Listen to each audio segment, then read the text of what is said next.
We are following the latest developments now out of San Jose, California. The medical examiner's office has identified the 9 victims killed in the shooting rampage at a rail yard in the city yesterday. Officials say the suspect, 57-year-old Samuel Cassidy, turned the gun on himself, taking his own life. Investigators are now trying to figure out why this happened. So for more on this, let's bring in CBSN Bay Area reporter Justin Andrews. Thanks so much for joining us, Justin. So what are you hearing from authorities today? Any new information? And I'm curious about also just how the community is coping with the aftermath of the shooting. I know that often, people who work in transit, there's a kind of a family environment. Often they're working at odd hours early in the morning or late at night on the weekends, and they tend to create some pretty close bonds. So I imagine the shooting is having quite an impact.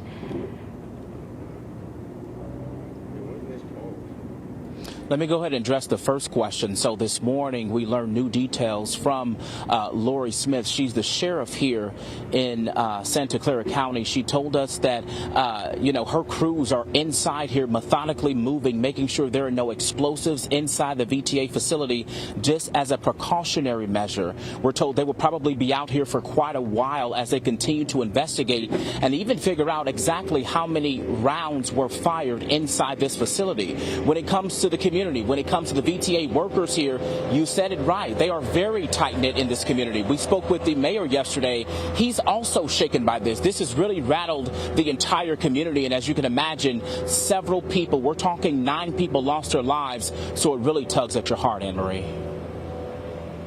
Yeah, I can imagine. What about this suspected gunman? Do we have any more information about him?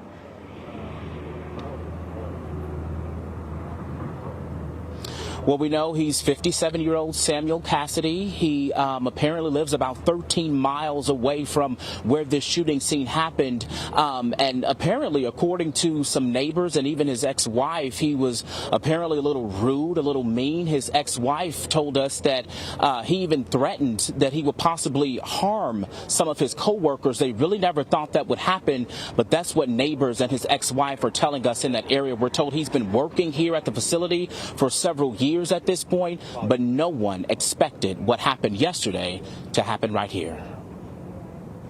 I mean, who could ever expect, whoever expects something like this, Even if somebody says that they're having a tough time at work, or you don't expect anyone to take it to this degree. So we also know that a fire broke out at the suspect's home before the shooting. There are reports of a man seen leaving the home before that. I know we can't sort of say things definitively, but do we know who the person is, and have authorities brought that person in for questioning?